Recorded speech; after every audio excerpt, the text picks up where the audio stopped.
صل على سيدنا ومولانا محمد وعلى سيدنا علي وسيدتنا فاطمة وسيدتنا زينب وسيدنا حسن وسيدنا حسين وعلى آله وصحبه وبارك وسلم وبارك. الحمدللہ رب العالمین والصلاة والسلام علی سید الانبیاء والمرسلین. اللہم صلی علی سیدنا و مولانا محمد وعلی آلہ واصحابہ وبارک وسلم وصلی علیہ. دنیا کے تمام دیکھنے والوں، تمام چاہنے والوں، تمام پیار کرنے والوں کو، اور جہاں جہاں تک اس وقت مجھے سنا اور مجھے دیکھا جا رہا ہے، جنید اقبال کی جانب سے انتہائی محبت کے ساتھ السلام علیکم. ایک بار پھر ناظرین، میں آپ کو انتہائی پر نور صبح نور کے ساتھ خوش آمدید کہتا ہوں، اور آئیے ہم سب مل کر بلا توقف چلتے ہیں حضرت ابو انیس محمد برکت علی علیہ رحمہ کی تالیف اسماء النبی الکریم صلی اللہ علیہ وآلہ وسلم سے رسول اللہ صلی اللہ علیہ وآلہ وسلم کے ایک اسم مبارک کی جانب. سیدنا العالم صلی اللہ علیہ وآلہ وسلم، ہمارے سردار، تمام علوم کے پیکر، درود و سلام بھیجے اللہ آپ صلی اللہ علیہ وآلہ وسلم اور آپ صلی اللہ علیہ وآلہ وسلم کے آل پاک اور صحابہ کرام رضوان اللہ تعالی علیہم اجمعین پر. حضرت عبداللہ بن عمر رضی اللہ تعالی عنہما سے روایت ہے کہ نبی کریم صلی اللہ علیہ وآلہ وسلم نے ارشاد فرمایا کہ تدبر اور غور و فکر کے بغیر تلاوت میں کوئی بھلائی نہیں ہے، نہ ہی دین میں سمجھ بوجھ کے بغیر کوئی عبادت ہے، اور فرمایا کہ دین کو سمجھنے کی ایک مجلس 60 سال کی عبادت سے بہتر ہے. مزید آپ صلی اللہ علیہ وآلہ وسلم نے ارشاد فرمایا کہ اللہ تعالیٰ جس بندے کے ساتھ بھلائی کا ارادہ فرماتا ہے اسے دین کی گہری سمجھ عطا فرماتا ہے، اور اللہ تعالیٰ سے اس کے بندوں میں سے جو ڈرتے ہیں وہ علماء ہی ہیں. ناظرین کرام، آج سب سے پہلے تو میں دنیا بھر میں جہاں جہاں ظاہر ہے مسلمان بستے ہیں، اور خاص طور پہ رفاعی سلسلے کے جو ماننے والے، چاہنے والے، ان کے غلام، ان کی محبت کرنے والے، ان کی مودت کے اندر اپنا سب کچھ قربان کرنے والے بستے ہیں، میں حضرت شیخ کبیر شیخ سید احمد کبیر رفاعی علیہ رحمہ کے عرس مبارک کی دل کی عطا گہرائیوں سے اپنی جانب سے، 92 نیوز کی جانب سے اور ہماری پوری ٹیم کی جانب سے مبارکباد پیش کرتا ہوں. باتیں ناظرین، آج انہی کا تذکار پاک انشاءاللہ کریں گے، اور میرا وہی جملہ کہ ان کا جو محبت کرنے والوں کا رجسٹر ہے، کوشش کریں گے کہ اس میں ہمارا نام بھی لکھ دیا جائے. آپ جانتے ہیں ناظرین کہ جو 6 اور 7ویں صدی ہے، دنیا بھر میں ایک پرتشدد قسم کی صدی گزری ہے. بہت ٹربلنس تھا، بہت افراتفری تھی، فتنہ و فساد تھا، اور اسی فتنہ و فساد میں جہاں ایک طرف ناظرین یہ تمام باتیں بپا تھیں، وہاں اللہ تبارک و تعالیٰ نے اپنے بہت ہی پیارے پیارے بندوں کو اس دنیا میں اتارا. یعنی 6 صدی ہجری میں جن نفوس قدسیہ نے اپنے وجود مسعود سے ایک جہاں کو فیضیاب کیا ہے، ان میں ایک انتہائی اہم اور عظیم ترین نام رفاعی سلسلے کے بانی و امام شیخ کبیر سید احمد کبیر رفاعی علیہ رحمہ ہیں، جو کہ میں کہوں تو ناظرین غلط نہ ہوگا کہ آپ بشارت مصطفیٰ صلی اللہ علیہ وآلہ وسلم ہیں. یعنی آپ کی بشارت کسی ولی نے نہیں دی، بلکہ آپ کی بشارت اس ہستی نے دی ہے ناظرین، جن ہستی کے لیے اللہ تبارک و تعالیٰ نے اس کائنات کو خلق فرمایا ہے. آپ کا نام احمد بن علی بن یحییٰ بن حازم بن علی بن رفاع ہے. کنیت ابو العباس اور لقب محی الدین ہے. جد امجد سید حسن اصغر ہاشمی مکی المعروف رفاع کی نسبت سے آپ رفاعی کہلاتے ہیں، اور آپ رحمت اللہ علیہ سید الشہداء سیدنا امام حسین علیہ السلام کی اولاد پاک میں سے ناظرین. اور چونکہ امام موسیٰ کاظم اور شہید اعظم سیدنا امام حسین علیہ السلام کی اولاد میں سے ہیں، اسی لیے آپ کو موسوی اور حسینی بھی کہا جاتا ہے. بلند درجات اور اعلیٰ مقام پر فائز ہونے کی وجہ سے معتقدین کے نزدیک آپ سلطان الاولیاء اور شیخ کبیر کے مشہور و معروف نام سے پکارے جاتے ہیں، جبکہ مسلکاً آپ شافعی المذہب ہیں. شیخ کبیر کی پوری زندگی ناظرین خدمت خلق میں اور مخلوق کو بہر صورت فائدہ پہنچانے سے عبارت نظر آتی ہے، اور مخلوق میں صرف انسان نہیں بلکہ جانوروں کی بھی آپ داد رسی فرمایا کرتے تھے. شان رفاعی میں ہے کہ شیخ کبیر رحمۃ اللہ علیہ کی پیدائش سے 40 دن پہلے، اب میں وہ بات کر رہا ہوں ناظرین جو جملہ میں نے ابتدا میں ادا کیا تھا کہ 40 دن پہلے، بہت توجہ کے ساتھ سنیے گا، سرکار مدینہ صلی اللہ علیہ وآلہ وسلم شیخ سید منصور بتائی کے خواب میں تشریف لائے اور ان کی پیدائش کی خبر دیتے ہوئے فرمایا کہ اے منصور، آج سے 40 دن کے بعد تیری بہن کے یہاں ایک لڑکا پیدا ہوگا، اس کا نام احمد رکھنا، وہ تمام اولیاء کا سردار ہوگا، اور جس طرح میں تمام انبیاء کا سردار ہوں، وہ تمام اولیاء کا سردار ہوگا۔ اس کی وجہ سے میری امت میں شریعت و طریقت و معرفت کا نور پھوٹے گا، اور اس کی پیدائش کی خبر لوگوں تک پہنچا دو۔ جب وہ ہوشیار ہو جائے تو تعلیم کے لیے اسے شیخ علی قاری واسطی کے پاس بھیج دینا، اس کی تربیت میں غفلت نہ کرنا اور بطور خاص اس کا خیال رکھنا۔ یہ بشارت، یہ تنبیہ اور یہ کوڈ آف کنڈکٹ رسول اللہ صلی اللہ علیہ وآلہ وسلم نے حضرت کے حوالے سے فرمائی۔ ناظرین، بشارت نبوی صلی اللہ علیہ وآلہ وسلم کے ٹھیک 40 دن کے بعد، بالکل ٹھیک 40 دن کے بعد، امام الاولیاء شیخ المسلمین عارف باللہ ابو العباس حضرت سید احمد کبیر الرفاعی شافعی واسطی علیہ رحمہ 512 ہجری میں بصرہ میں ام عبیدہ کے حسن نامی ایک قصبے میں حضرت ابو الحسن سلطان علی علیہ رحمہ کے گھر میں پیدا ہوئے۔ بس آخری جملے ادا کر رہا ہوں ناظرین کہ حضرت شیخ کبیر علیہ رحمہ اپنی ابتدائی تعلیم حاصل کرنے کے بعد حضرت شیخ عبدالسمیع ہربونی کی نگرانی میں پہنچے اور ان کی شاگردی میں آپ نے یعنی اپنے سلسلے کا آغاز کیا اور 7 برس کی عمر میں اپنے قرآن پاک کو حفظ کر لیا، اور مزید تعلیم و تربیت کے لیے حضرت شیخ ابو الفضل علی قاری واسطی علیہ رحمہ کے سپرد ہوئے۔ چونکہ سرکار علیہ السلام کی ہدایت تھی، اب اس ہدایت کے مطابق عمل ہونے لگا۔ جہاں شیخ کبیر رحمۃ اللہ علیہ نے عقلی اور نقلی علوم مثلا حدیث، تفسیر، منطق، فلسفہ نیز جتنے بھی مروجہ علوم تھے بطور خاص اس میں کمال اور مہارت حاصل کی ناظرین، اور مختلف علمی فضائل و کمال کے گوہر مراد سے اپنے دامن کو آپ نے جو ہے وہ پر کیا اور بھر دیا۔ شیخ کبیر علیہ رحمہ کے درسگاہ میں ناظرین اسی انداز سے درس و تدریس کا سلسلہ بھی چلتا رہتا تھا، کیونکہ جو علم آپ نے حاصل کیا وہ آپ اپنے مریدین میں، اپنے چاہنے والوں میں منتقل کرتے رہتے تھے، اور عقائد کے حوالے سے، تفسیر کے حوالے سے، حدیث کے حوالے سے، فقہ کے حوالے سے آپ بیان کرتے رہتے تھے۔ بس آخری بات یہ صاحب کہ آپ کے ظاہر ہے جو چاہنے والے ہیں اور آپ کے مریدین ہیں ان کی بہت بڑی تعداد پوری دنیا کے اندر پھیلی ہوئی ہے۔ ایک بات ناظرین جو میں سمجھتا ہوں کہ آپ کی عشق، آپ کی محبت کے سر کا تاج ہے، وہ اگر جملے میں ادا نہ کروں تو حق ادا نہ ہوگا کہ جب حضرت شیخ سید احمد کبیر رفاعی علیہ رحمہ خود حج اور زیارت رسول اللہ صلی اللہ علیہ وآلہ وسلم یعنی روضہ رسول صلی اللہ علیہ وآلہ وسلم کی زیارت کے لیے حاضر ہوئے، تو روضہ اقدس پہ جس وقت آپ مواجہ کے سامنے تشریف فرما ہوئے تو آپ نے بہت ہی درد دل کے ساتھ عرض کیا کہ یا رسول اللہ صلی اللہ علیہ وآلہ وسلم، آپ کے در اقدس سے دور ہوتے ہوئے بھی میں اپنی روح کو آپ صلی اللہ علیہ وآلہ وسلم کی عالی بارگاہ میں سلام کے لیے بھیجا کرتا تھا، اور آج میں خود حاضر خدمت ہوا ہوں، یا رسول اللہ صلی اللہ علیہ وآلہ وسلم اپنا دست اقدس بڑھائیے تاکہ میں بوسہ دے سکوں۔ تاریخ بتاتی ہے ناظرین کہ اس وقت ہزاروں علماء، مشائخ کرام، مشائخ عظام وہاں پر موجود تھے، خود حضرت شیخ عبد القادر جیلانی رضی اللہ تعالی عنہ بھی وہاں پر موجود تھے، اور دیکھنے والوں نے دیکھا کہ روضہ رسول صلی اللہ علیہ وآلہ وسلم سے دست مبارک نمودار ہوا، اور ہزاروں لوگوں کی موجودگی میں آپ نے نبی کریم صلی اللہ علیہ وآلہ وسلم کے دست مبارک کو بوسہ عطا فرمایا۔ یہ مقام اور مرتبہ اللہ تبارک و تعالیٰ نے اپنے اس پیارے بندے کو عطا فرمایا ہے۔ اللہم صلی علی سیدنا و مولانا محمد وعلی سیدنا علی و سیدتنا فاطمہ و سیدتنا زینب و سیدنا حسن و سیدنا حسین وعلی آلہ و صحبہ و بارک وسلم۔ اللہم صلی علی سیدنا و مولانا محمد وعلی سیدنا علی و سیدتنا فاطمہ و سیدتنا زینب و سیدنا حسن و سیدنا حسین وعلی آلہ و صحبہ و بارک وسلم۔ سب سے پہلے تو یہ میں چاہتا ہوں کہ حضرت احمد کبیر رفاعی علیہ رحمہ کے حوالے سے جو ایک ان کا خاندانی پس منظر ہے اور ایک تعارف آ جائے تاکہ اس کے بعد پھر گفتگو کا آغاز کریں.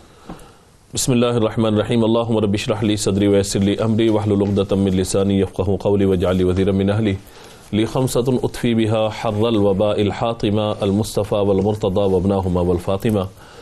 ان مبارک ہستیوں سے اکتساب فیض کے ساتھ آج سلسلہ رفاعیہ کے جتنے ہمارے احباب ہیں انہیں بھی اور جتنے بھی اولیاء کرام سے محبت کرنے والے ہیں میں تمام کو ان کے عرس کی مبارکباد پیش کرتا ہوں.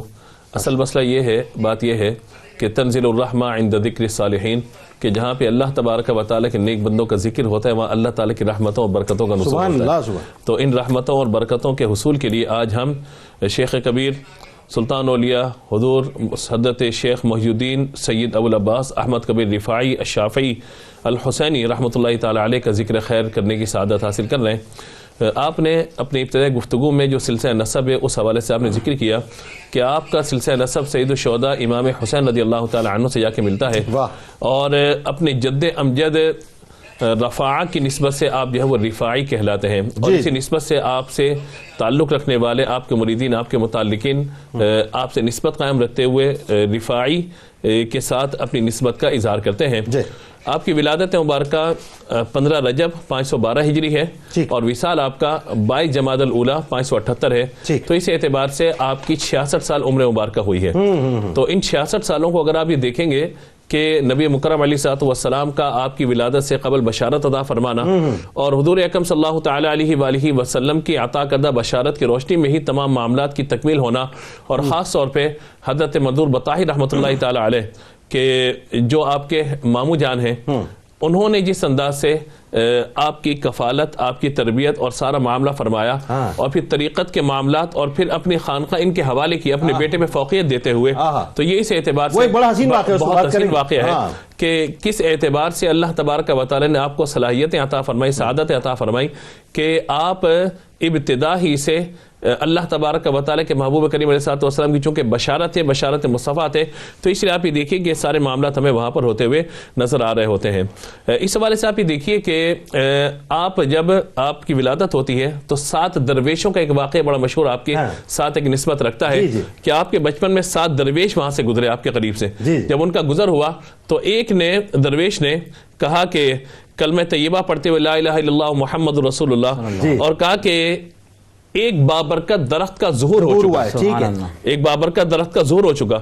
دوسرے نے کہا کہ ہاں بالکل ایسے ہی ہے اس درخت سے اب کئی شاخیں بھی نکلیں گی. تیسرے نے کہا کہ کچھ عرصے میں اس درخت کا سایہ طویل ہو جائے گا. چوتھے نے کہا کہ کچھ عرصے میں اس کا پھل اور زیادہ ہو جائے گا اور چاند چمک اٹھے گا. پانچویں نے کہا کچھ عرصے بعد لوگ ان سے کرامات کا ظہور دیکھیں گے اور خلقت ان کی طرف مائل ہونا شروع ہو جائے گی. چھٹے نے کہا کہ کچھ عرصے کے بعد ان کی شان و عظمت بلند ہو جائے گی اور نشانیاں ظاہر ہو جائیں گی. اور 7ویں درویش نے جو بات کہی وہ کہا اور وہ بات بڑی اہم تھی کہ جس کا پس منظر اور پھر سارا واقعہ بغداد اور اطراف کے اندر بہت زیادہ ظاہر ہوا. کہا کہ نہ جانے کتنی برائیوں کے دروازے ان کی وجہ سے بند ہو جائیں گے اور بہت سارے لوگ ان کے مرید ہو جائیں گے. اب یہاں پہ ایک بات کہ مریدین کی تعداد تو اتنی کثیر ہے کہ اس کا ہمیں ذکر نہیں ملتا کہ کتنی تعداد میں مریدین ہیں لیکن آپ کے خلفاء اور خلفاء کی تعداد آپ کی ظاہری حیات میں 1,80,000 سے زائد ہو چکی. میں اب حیران ہوں اس بات پہ. اللہ اکبر اللہ اکبر. یہ بات جب میں پڑھ رہا تھا میں چاہتا ہوں یہیں سے چونکہ ظاہر ہے آپ صاحب سلسلہ ہیں اور بات سلسلے کی آ گئی تو تھوڑا سا اس پہ بات کر لیتے ہیں پہلے پھر بشارتوں پہ مزید بات کرتے ہیں. لیکن میں چاہتا ہوں اس ربط میں پہلے یہ بات ہو جائے 1,80,000 تو تاریخ لکھتی ہے نا کہ خلفاء اور خلفاء کے خلفاء جو ہے ان کی تعداد ابھی مریدین کی بات نہیں ہو رہی حیات میں آپ کی حیات میں آپ کی حیات مبارکہ میں جو آپ کے دروس میں موجود ہوا کرتے تھے جو آپ کی گفتگو سنا کرتے تھے. انگشت بد اندر رہ گیا میں اس بات کو دیکھ کے کہ یہ جو سلسلہ ہے یہ بالکل ایسا محسوس ہوتا ہے جیسے درخت آپ کو زمین کے اوپر نظر آتا ہے نا لیکن اس کی جڑوں کا اندازہ نہیں ہوتا کہ اس کی جڑیں زمین کے اندر کتنی گہری ہیں. رفاعی سلسلے کے ایسا محسوس ہوتا ہے کہ درخت تو اپنی جگہ لیکن اس کی جڑیں زمین کے اندر بہت گہری نظر آتی ہیں ہمیں روحانی دنیا کے. جی بسم اللہ الرحمن الرحیم. هو القادر هو الحق هو المعین. بہت شکریہ جنید بھائی. سلسلہ ولایت میں اقطاب 4 ہیں اور آپ کا شمار اقطاب 4 میں ہوتا ہے یعنی ولایت میں ایک درجہ قطبیت ہے سبحان اللہ اور اقطاب میں 4 وہ اقطاب جو دیگر میں ممتاز اور اعلیٰ ہیں. سبحان اللہ. ان میں پہلی شخصیت حضور سیدنا شیخ عبد القادر جیلانی رضی اللہ عنہ. دوسری شخصیت حضور میرے شیخ احمد کبیر رفاعی رضی اللہ عنہ، ماشاء اللہ. تیسرے قطب شیخ احمد کبیر بدوی رضی اللہ تعالی عنہ، اور چوتھے شیخ ابراہیم دسوقی رضی اللہ عنہ. سبحان اللہ. تو جس طرح ملائکہ میں 4 ملائکہ کا خاص درجہ ہے، خلفاء میں خلفائے اربعہ کا خاص درجہ ہے، اسی طرح اقطاب میں ان خلفائے اقطاب اربعہ کا خاص درجہ ہے. تو شیخ احمد کبیر رفاعی رضی اللہ عنہ کا اس میں شمار ہوتا ہے. دوسری بات، آپ کو ایک اور شرف حاصل ہے، اور وہ شرف یہ ہے کہ ولادت سے پہلے ولایت کا ملنا. بھائی سبحان اللہ. ولادت سے پہلے کی بات آ گئی. جی ہاں، ولادت سے پہلے ولایت کا ملنا، اور یہ چیدہ منتخب لوگ ہیں کہ جنہیں اللہ تبارک و تعالی نے یہ شرف عطا فرمایا. اللہ. تو گویا کہ آپ کی ولادت سے پہلے آپ کی ولایت کا انتخاب ہوا اور چاہت مصطفیٰ پر ہوا. اسی لیے تو بشارت مصطفیٰ کریم علیہ افضل الصلاۃ والتسلیم ملی. اور اس بات کو میں آپ کے اس سوال سے بھی جوڑنا چاہوں گا کہ جو فیض اتنا عام ہوا کہ آپ کی حیات ظاہری میں تقریباً 2 لاکھ کے قریب خلفاء اور خلفاء کے خلفاء ہو گئے، تو اللہ نے لوگوں کو آپ کی طرف مائل کر دیا. کیسا مائل کر؟ میلان کی وجہ کیا تھی جنید بھائی؟ پہلی وجہ نسب، حسینی سید. دوسری وجہ والدین کا نیک ہونا، انتہائی نیک. آپ کی جو والدہ محترمہ تھیں وہ شیخ منصور کا آپ نے ذکر کیا، بطائح رضی اللہ عنہ، ان کی ہمشیرہ تھیں اور اپنے زمانے کی انتہائی متقیہ اور پرہیزگار خاتون تھی، ولیہ کاملہ تھیں. پھر جب آپ رضی اللہ عنہ کی ولادت ہونے والی تھی تو ایک بہت بڑے شیخ ہیں ابو الوفا محمد بن محمد رحمہ اللہ، وہ وہاں سے گزرے تو آپ نے ام عبیدہ گاؤں کے پاس کہا السلام علیکہ یا احمد. اللہ اکبر. تو مریدین نے کہا کہ یہاں پر تو کوئی احمد نہیں ہے جسے ہم جانتے ہوں. تو آپ نے فرمایا کہ ابھی نہیں ہے لیکن ماں کے پیٹ میں ہے اور آنے والا ہے، اور میرے انتقال کے بعد ان کی ولادت ہوگی. اللہ اکبر. اور وہ اپنے زمانے کے ایسے شیخ ہوں گے کہ ان کے علم سے اللہ تعالیٰ زمانے کو منور فرمائے گا. اور اللہ تبارک و تعالیٰ نے ان کی بات کو یوں صادق کیا کہ آپ کا فیض، آپ کی شخصیت ممیز و متجلی ہوئی قیامت تک کے لیے. اور دوسری بشارت کا ذکر آپ نے کیا کہ نبی کریم علیہ الصلاۃ والتسلیم، یعنی ایک بشارت وہ جو حضور سیدنا غوث اعظم رضی اللہ عنہ کے حوالے سے ہے، اور دوسری بشارت آپ کے حوالے سے کہ 40 روز پہلے سرور دو عالم صلی اللہ علیہ وسلم شیخ منصور رحمہ اللہ کے خواب میں تشریف لاتے ہیں، بشارت کی خبر دیتے ہیں کہ بیٹا ہوگا، نام ارشاد فرماتے ہیں کہ احمد رکھنا، استاد ارشاد فرماتے ہیں کہ محمد کے پاس جا کے ان سے جا کے جو ہے ان کی تعلیم حاصل کرنا. حضرت واسطی نہیں بلکہ فرماتے ہیں کہ اس میں کوتاہی مت کرنا، اور انہوں نے واقعتاً اس میں کوئی کوتاہی نہیں برتی، اور انہوں نے شیخ ہونے کا حق ادا کیا. کلام کی معذرت، وہ جو کہتے ہیں نا کہ ماما، مطلب آپ کے ماما نے واقعی ماما بن کے دکھایا، 2 مرتبہ ماں بن کے دکھایا. بالکل آپ بجا فرما رہے ہیں، اور انہوں نے حق ادا کر دیا. اور پھر انہیں بھی، چونکہ وہ بھی صاحب نظر بزرگ تھے،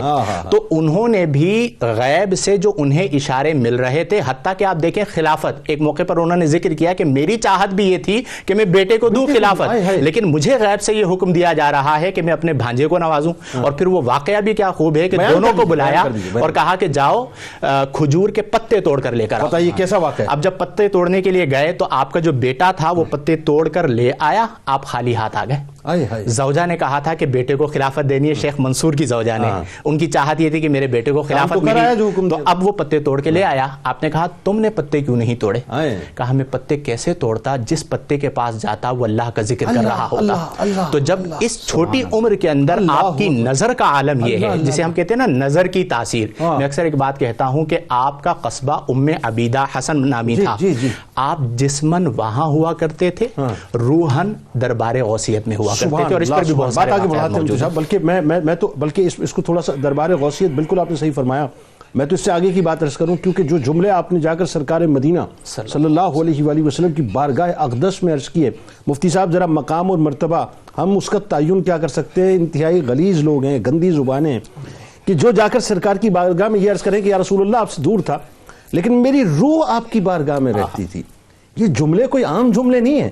یعنی جسم جو ہے بغداد میں اور روح مدینے کی گلیوں میں گھوما کرتی تھی، مواجہ کے سامنے رہا کرتی تھی. اس مقام اور مرتبے کو ہم کیا بیان کریں، لیکن وہی بات ہے کہ جسم بغداد میں موجود ہے. اور میں نے ابھی چونکہ ابتدا میں حوالہ دیا اور آپ کا یہ شعبہ بھی میں چاہتا ہوں اس پہ آپ کلام کیجئے. فسادات، تشدد، فتنہ، خون ریزی، اور ایک عجیب کیفیت تھی. یہ 6 7ویں صدی بڑی ٹربلنس کی صدی رہی ہے, لیکن یہاں ٹربلنس تھا, وہاں دوسری طرف اللہ تعالیٰ نے اپنے پیاروں کو دھڑا دھڑ جو ہے اس کائنات میں بھیجا, منتخب کر کے بھیجا, ڈیوٹیز دے کے بھیجا. ایک ڈیوٹی سید احمد کبیر رفاعی علیہ رحمہ کو عطا ہوئی. ذرا یہاں سے تھوڑا سا بات کو آگے بڑھا. بسم اللہ الرحمن الرحیم. امام جلال الدین سیوطی, محدث مناوی اور امام شعراوی جیسی بزرگ ہستیوں نے یہ واقعہ درج کیا ہے کہ شیخ اکبر محی الدین ابن عربی رحمۃ اللہ علیہ, حضور سیدنا غوث اعظم رضی اللہ تعالیٰ عنہ, حضرت سلطان صلاح الدین ایوبی رحمۃ اللہ تعالیٰ علیہ اور حضرت سید کبیر رفاعی رحمۃ اللہ تعالیٰ علیہ, یہ تمام وجود مسعود وہ ہیں جو ایک ہی دور میں اللہ تبارک و تعالیٰ نے ایک ہی طبقہ اولیاء میں پیدا فرمایا. اللہ اللہ اللہ. پھر آپ دیکھیے کہ جس واقعے کی طرف آپ بار بار اشارہ کر رہے ہیں, محدثین اور مورخین نے لکھا ہے کہ جب آپ مدینہ طیبہ حاضر ہوئے ہیں تو وہ واقعہ کیا ہے. آپ نے حضور علیہ السلام کے روضہ اقدس پر حاضر ہو کر سلام پیش کیا ہے کہ السلام علیک یا جدی, اللہ یا جدی, اے میرے جد امجد آپ پر اللہ کا سلام ہو. اللہ اللہ اللہ. تو آقا علیہ الصلوۃ والسلام کے روضہ مبارک سے جواب آیا ہے وعلیک السلام یا ولدی, اللہ, اے میرے بیٹے آپ پر بھی سلام ہو. اور پھر جو شعر آپ نے کہا ہے وہ قابل توجہ ہے. اللہ اللہ اللہ. آپ فرماتے ہیں فی حالت البعد روحی کنت ارسلھا, فرمایا کہ یا رسول اللہ صلی اللہ علیہ وسلم جب آپ سے جسمانی بودھ ہوا کرتا تھا تو میں اپنی روح کو آپ کی بارگاہ میں پیش کیا کرتا تھا. اللہ اکبر. تقبل الارض عنی وہی نائبتی, اور میری روح آپ کی بارگاہ میں سجدہ ریز ہو کر آپ کی دہلیز مبارک کا بوسہ لیا کرتی تھی. اور پھر آپ فرماتے ہیں وَهَذِهِ دَوْلَةُ الْأَشْبَاحِ قَدْ حَضَرَتْ فَخُذْ يَمِينَكَ كَيْ تَحُزِّي بِهَا شَفَتِي. یا رسول اللہ اپنے دستہ مبارک آپ باہر نکالیے کہ میں آقا علیہ الصلوۃ والسلام کے دست مبارک کو بوسہ دوں اور میرے لبھائے مبارک کو یہ مقام حاصل ہو. حدیث شریف میں ہے جنید بھائی, یہ حدیث کے مطابق ہے کہ حضور علیہ الصلوۃ والسلام ارشاد فرماتے ہیں کہ من رآنی فی المنام فسیرانی فی الیقظہ, جو مجھے حالت خواب میں دیکھے گا ان قریب مجھے حالت بیداری میں بھی دیکھے گا. اور حضرت سید کبیر رفاعی رحمۃ اللہ علیہ کا مقام ہے کہ اللہ رب کریم نے آپ کو حالت بیداری میں تمام اولیاء کی موجودگی میں اپنی ایسی زیارت کروائی ہے کہ آپ کا وہ مقام و مرتبہ بغداد کے اس زمانے کے تمام اولیاء پر ظاہر ہو گیا. نہ صرف ان کا مقام, اپنا مقام بھی واضح, اپنا مقام بھی واضح کر دیا. تو زندہ ہے واللہ. اب آپ دیکھیے کہ جو بغداد کے سیاسی پس منظر کی آپ نے بات کی ہے, بغداد کے اس زمانے میں 4 سے 5 خلفاء ہیں جو عباسی خلفاء میں تبدیل ہو رہے ہیں. آپ دیکھیے کہ ایک زمانہ وہ ہے کہ 490 ہجری میں مسلمانوں کے ہاتھ سے بیت المقدس نکل جاتا ہے, صلیبی جنگوں کا دورہ ہے. 622 ہجری میں تاتاریوں کا فتنہ اٹھتا ہے, بغداد کو تاخت و تاراج کر دیتا ہے. اور یہی وہ وقت ہے کہ جو بغداد مسلمانوں کا سیاسی, روحانی اور علمی مرکز قرار پاتا ہے.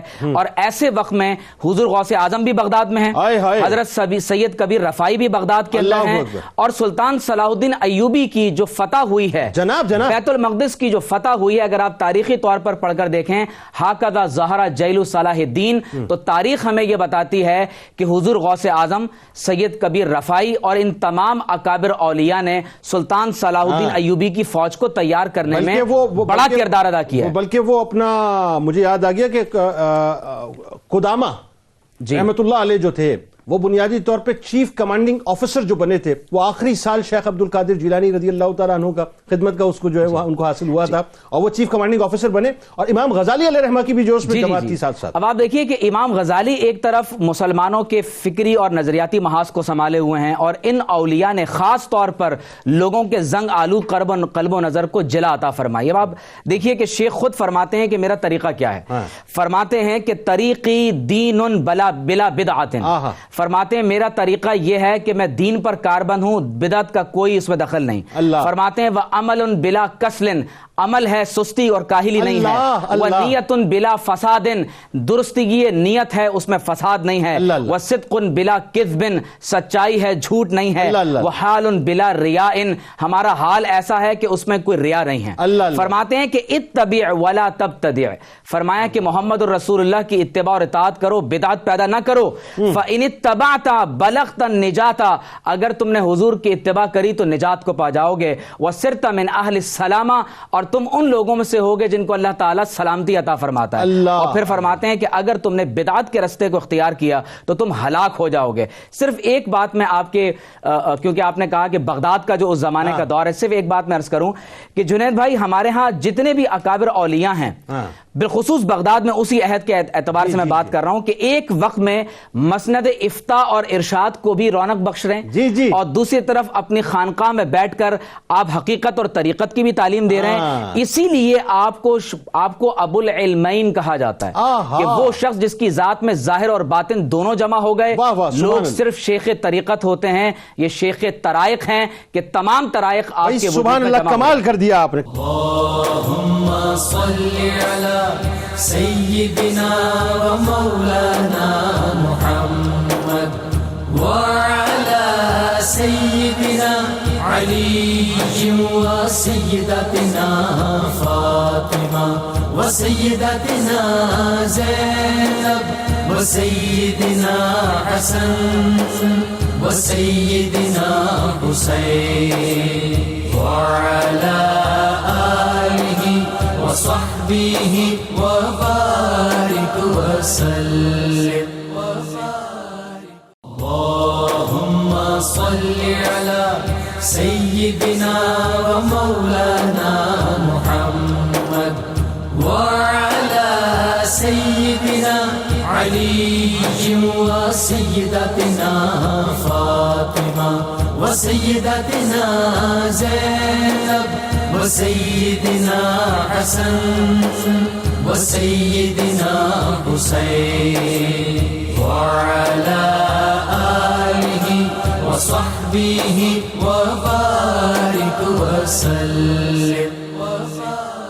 علامہ صاحب اب بات یہ ہے کہ آخری بات چلیں وہیں سے اٹھا لیتے ہیں نا کہ خلوت اور جلوت ہر جگہ اپنے گناہوں پر آنسو بہاؤ، عاجزی اور انکساری آپ کی شخصیت میں ایسی کہ میں جب پڑھتا ہوں حضرت سید احمد کبیر رفاعی علیہ رحمہ کو، آپ یقین مانیے میں انگشت بدندہ رہ جاتا ہوں کہ اس لیول کی عاجزی کہ وہ جو واقعہ ہے مریدوں والا کہ مریدوں کی مطلب جو ہے مجلس میں تشریف فرمائے، کیا سوال ہو رہا ہے، ذرا وہیں سے شروع کریں پلیز۔ بسم اللہ الرحمن الرحیم۔ دیکھیے جتنے بھی اولیاء کرام آپ کو نظر آئیں گے ان میں دو چیزیں آپ کو ضرور نظر آئیں گی کہ تکبر سے دور ہوں گے اور عاجزی اختیار کیے ہوئے ہوں گے، نمبر ایک۔ نمبر دو، ظاہر ہے کہ خلق خدا کی خدمت کے ساتھ ساتھ اللہ تعالیٰ کی عبادت سے بھی کبھی غافل نہیں ہوں گے۔ اللہ اکبر۔ تو چونکہ خلق خدا کی خدمت یہ بھی اللہ تبارک و تعالیٰ کی عبادت ہی کا ایک ذریعہ ہے، قرب الہی کا ایک ذریعہ ہے، لہذا یہ چیزیں تمام اولیاء میں، تمام صالحین میں آپ کو نظر آئیں گی۔ بے شک۔ اور ان کی کیفیت یہ ہے اولیاء کرام کی، اللہ تعالیٰ کے نیک بندوں کی، کہ قرآن پاک میں جو بیان تتجافا جنوبہم عن المضاجع کہ ان کی کروٹیں ان کے بستروں سے جدا ہیں۔ اللہ اکبر۔ تو یہ ان کی کیفیت ہے۔ اللہ اکبر۔ اس لیے آپ یہ دیکھیے کہ جب بھی آپ کے مریدین آپ کے سامنے موجود ہیں، جہاں آپ تربیت فرمائیں، کچھ ملفوظات کا آپ نے ذکر فرمایا، اور یہ طریقت و شریعت کے وہ اصول ہیں، وہ کامل رہنما اصول ہیں کہ اگر ان کو سامنے رکھا جائے تو نہ صرف ان کے مریدین بلکہ ہر مسلمان بلکہ ہر انسان کے لیے یہ کامل زندگی گزارنے کا ذریعہ بن سکتے ہیں۔ جتنے بھی پیران عظام میں میرا خیال ہے ان کے لیے بھی یہ کوڈ آف کنڈکٹ اس واقعے میں آ گیا کہ جب آپ نے اپنے مریدین سے پوچھا کہ مجھے بتاؤ میرے اندر عیب کیا ہے۔ جی میں عرض کرتا ہوں آپ کو کہ اب ظاہر ہے کہ ہوتا تو یہ ہے کہ مریدین جاتے ہیں پیر صاحب کے پاس کہ ہمارا ظاہر باطنی صفائی کا سلسلہ کریں، اور ظاہر بیعت کے مقاصد بھی یہی ہیں، لیکن ایک پیر کا اور وہ بھی اس درجے کے شیخ کہ جنہیں شیخ کبیر کہا گیا جو حسینی ہے، اللہ تبارک و تعالیٰ نے اتنے انعامات سے نوازا، اتنی برکتوں سے نوازا، اللہ اللہ اللہ۔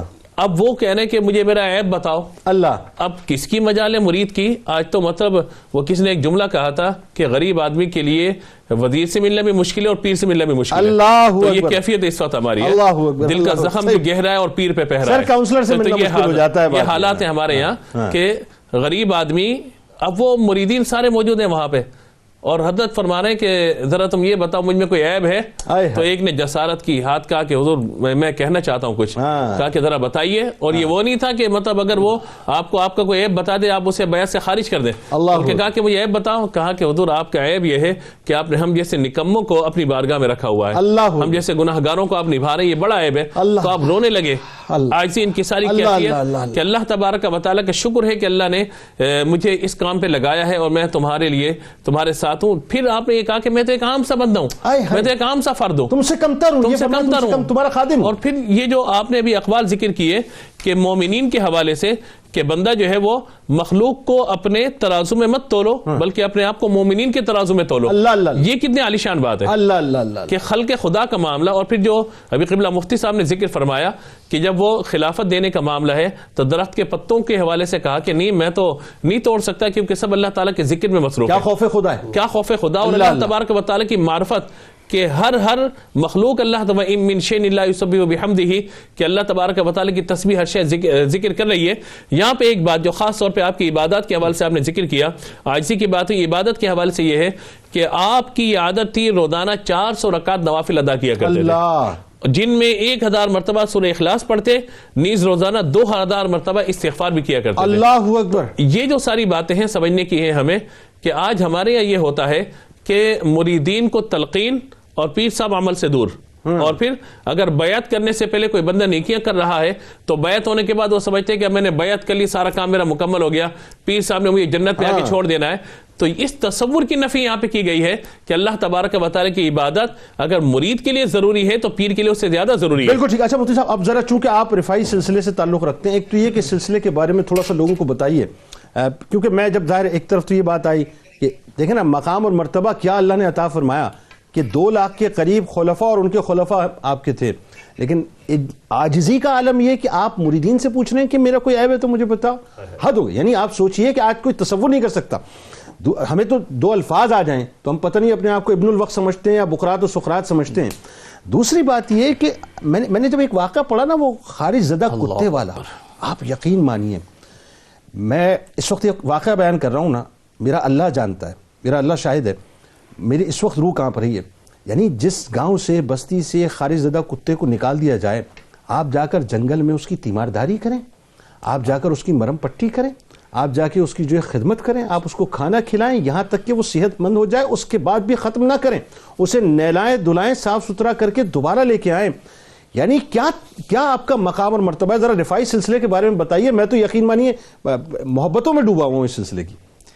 حضور غوث اعظم رضی اللہ عنہ نے آپ کے حوالے سے ایک بڑا خوب جملہ فرمایا. آپ نے فرمایا کہ آپ مقام ابدیت پر اس طرح قائم ہیں کہ اپنے بدبخت مریدوں کو بدبختی کی فہرست سے نکال کر سعادت مندی کی فہرست میں ڈال دیتے ہیں. یعنی اس مقام پر آپ فائز ہیں. اور تمام جتنی باتیں ذکر کی گئیں اس کا خلاصہ یہ ہوا کہ آپ اس مقام پر فائز ہیں کہ نہ شوق کمال ہے نہ خوف زوال ہے. یعنی صرف اور صرف اللہ تبارک و تعالیٰ کی رضا مقصود ہے. اور یہ جو فلسفہ ہے جنید بھائی کہ بے غرض خیر خواہی کا جذبہ, یہ شیخ احمد کبیر رفاعی رضی اللہ تعالی عنہ کی زندگی کا بنیادی پیغام ہے. اور یہ وہ پیغام ہے جو آپ نے عملی طور پر لوگوں کو دیا. ایک واقعہ وہ جس کی طرف آپ نے اشارہ کیا, ایک اور 2 واقعات کی طرف میں اشارہ کرنا چاہوں گا. بتائیے. آپ دیکھیں کہ مخلوق سے پیار اور جذبہ ہمدردی جس کی آج ہم سب کو, مجھے اور ہمارے تمام ناظرین کو ضرورت ہے, وہ کس قدر ہے کہ آپ کے جسم اطہر پر اگر مچھر آ کر بیٹھ جاتا تو آپ کے مریدین فرماتے کہ آپ اسے نہ اڑاتے اور کہتے کہ اس کا جو رزق اللہ نے یہاں پر لکھا ہے یہ وہ ضرور پیے گا, اور اسے پینے دیتے, مکمل کرنے دیتے. اسی طرح اگر آپ باہر سفر کر رہے ہوتے, آج ہمیں کوئی چیز تنگ کر رہی ہوتی ہے تو ہم بلا سوچے سمجھے ایک لمحے میں مار دیتے ہیں. کوئی ٹڈی آ کر آپ کے کپڑوں کے سائے میں بیٹھ جاتی ہے تو آپ رک جایا کرتے. کیا اچھی بات. یعنی آج ہمارے یہاں اگر کسی کو ظاہری شہرت مل جائے تو وہ یہ کہتا ہے کہ مجھے راستے میں روکنے کی جرت کیسے کی, میں چند لمحات کے لیے کھڑا کیوں ہوا. وہ ایک ٹڈی بے زبان جانور ہے, وہ آپ کے کپڑے کے سائے میں آ کر بیٹھا تو آپ رک گئے, اور جتنی دیر وہ اپنی مرضی سے بیٹھی رہی آپ رکے رہے. جب وہ اڑ گئی اس کے بعد آپ نے سفر شروع کیا. اللہم صلی علی سیدنا و مولانا محمد وعلی سیدنا علی و سیدتنا فاطمہ و سیدتنا زینب و سیدنا حسن و سیدنا حسین وعلی آلہ وصحبہ وبارک وسلم. اللہم صلی علی سیدنا و مولانا محمد وعلی وسيدتنا فاطمة وسيدتنا زينب وسيدنا حسن وسيدنا حسين وعلى آله وصحبه وبارك وسلم.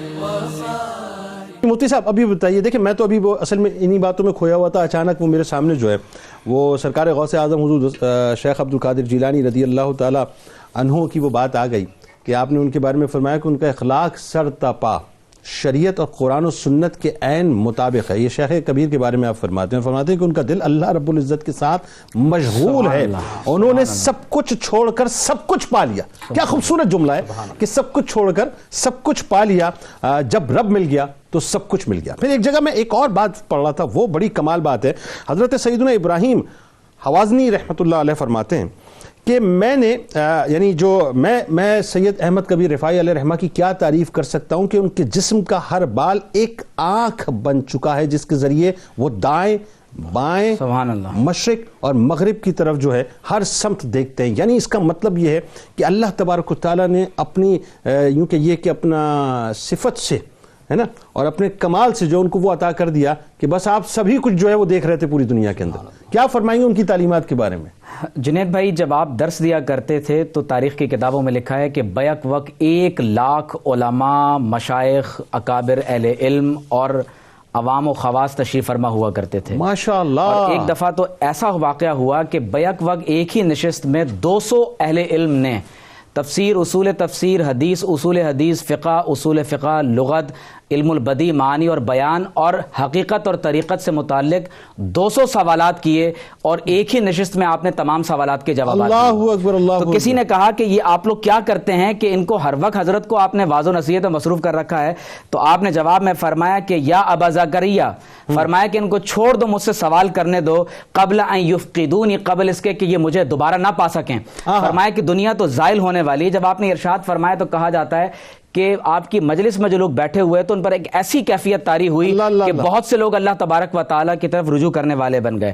آپ کی کتابوں میں حالت اہل الحقیقتی مع اللہ جو اس وقت میرے سامنے بھی رکھی ہوئی ہے، الصراط المستقیم، کتاب الحکم، شرح التنبیہ، معانی بسم اللہ الرحمن الرحیم، تفسیر سورۃ القدر، البہجہ، النظام الخاص لأہل الاختصاص، المجالس الاحمدیہ، الطریق الی اللہ، التحفۃ الرفاعیہ، اسرار العبادات، یہ تمام کے تمام آپ کی بزرگ تصانیف میں سے ہیں. شیخ سے پوچھا گیا کہ آپ کو یہ اتنا بلند مقام و مرتبہ آپ کے پائے کے رہے. جی یقیناً. شیخ سے پوچھا گیا یہ اتنا بڑا مقام کیسے ملا؟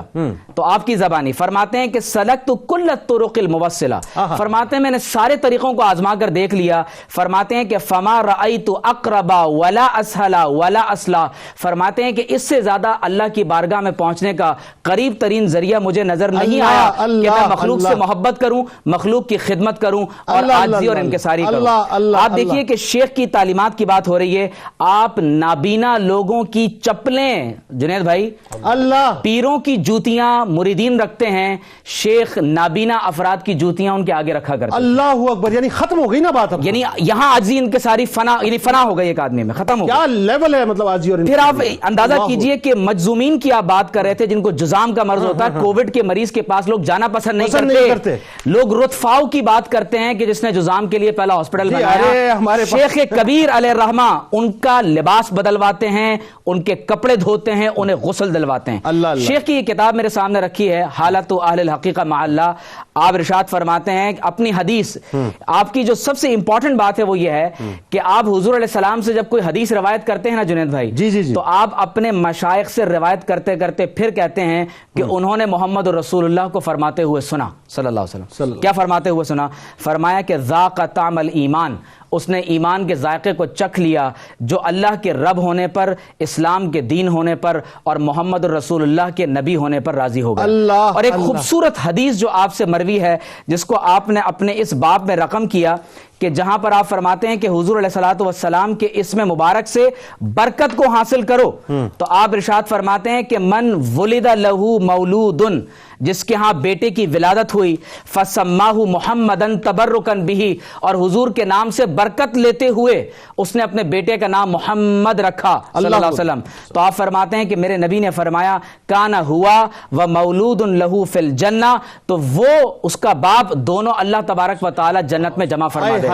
اور پھر آپ فرماتے ہیں کہ معرفت کیا ہے؟ فرماتے ہیں کہ المعرفت نور، معرفت اللہ کا نور ہے، اسکنہ اللہ تعالی قلب من احبہ من عبادہ، اللہ تعالی معرفت کا نور اسے عطا فرماتا ہے کہ جس بندے کے دل کو اللہ اپنی محبت کے لیے پسند کرتا ہے۔ سبحان اللہ۔ یہ کتاب الشفا کی جانب چلتے ہیں اور بھولے ہوئے قرآن کو دوبارہ یاد کرنے کا عمل آپ کے سامنے پیش کرتے ہیں۔ سورہ نمل کی آیت نمبر 6، روزانہ 1000 مرتبہ پڑھ کر اگر قرآن پاک یاد کیا جائے تو بھولا ہوا قرآن یاد ہو جاتا ہے۔ حضرت شیخ سید احمد کبیر رفاعی علیہ الرحمہ کا قول مبارک ہے کہ ہمارا طریقہ 3 چیزوں پر مشتمل ہے، نہ تو کسی سے مانگو، نہ کسی سائل کو منع کرو، اور نہ ہی کچھ جمع کرو۔ اس دعا، اس امید، اس یقین کے ساتھ اجازت دیں کہ لا یؤمن احدکم حتی اکون احب الیہ من والدہ وولدہ والناس اجمعین۔ اللہ تعالیٰ آپ کا، ہمارا، پاکستان کا اور امت مسلمہ کا حامی و ناصر ہو۔ اللہ حافظ۔ اللهم صل على سيدنا ومولانا محمد وعلى سيدنا علي وسيدتنا فاطمة وسيدتنا زينب وسيدنا حسن وسيدنا حسين